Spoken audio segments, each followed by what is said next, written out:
Welcome. Today we're jumping right into one of the most critical concepts in international tax, the place of effective management, or as you'll often hear it, POEM. You're going to see how this one single test can literally change everything for a company's tax liability in India. So to really get our heads around POEM, we've got to start with the core distinction it all comes down to, and that's tax residency. Honestly, you can think of it as the biggest, most important switch in the whole system. Okay, so look at this. The distinction is just stark. It's really black and white. If a company is an Indian resident, its worldwide income is taxable in India, period. But if it's a non-resident, well, then only its Indian source income gets taxed. The difference really couldn't be more absolute. And let's be clear, the financial impact here is absolutely massive. We are not talking about some marginal difference, a small adjustment.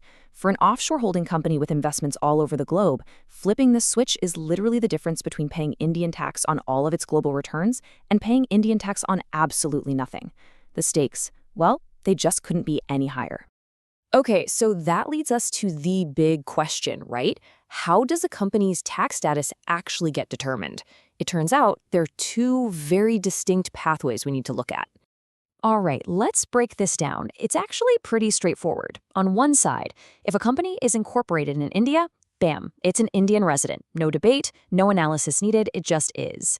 But, and this is the huge but, for a company incorporated outside of India, the default position is non-resident. It stays that way unless its place of effective management, its POM, is found to be in India. That right there is the trigger.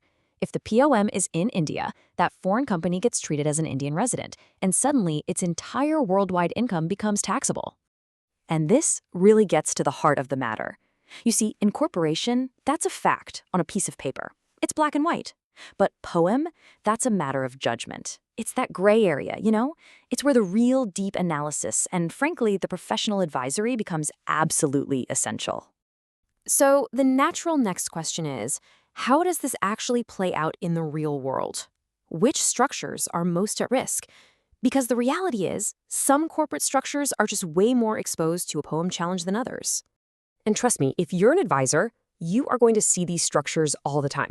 We're talking about any setup that involves things like offshore holding companies, special purpose vehicles, basically any time you have management and control functions that even might have a connection to India, that's where this risk lives. So let's play this out. What happens if the worst-case scenario actually unfolds? What are the real, on-the-ground consequences when a foreign company's POM is officially determined to be in India? Well, it's not just one single problem. It's a cascade. A real domino effect. Okay, so watch how this unfolds. First, that offshore entity is officially declared an Indian resident. Boom. Right away, that means its worldwide income is now taxable in India. So what comes next? Well, now it has to keep Indian-style books and file Indian tax returns. And then, Indian transfer pricing rules suddenly apply to all of its transactions. It keeps going. Further down the line, it now has to withhold Indian tax on payments it makes outbound. And the real kicker, the tax treaty relief that the whole structure was probably built around, yeah, that might just be completely voided. You can see how one step just triggers the next and the next.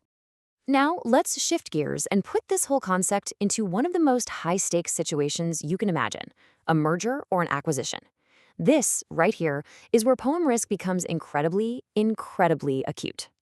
And this is exactly why this isn't just some academic exercise. Think about it.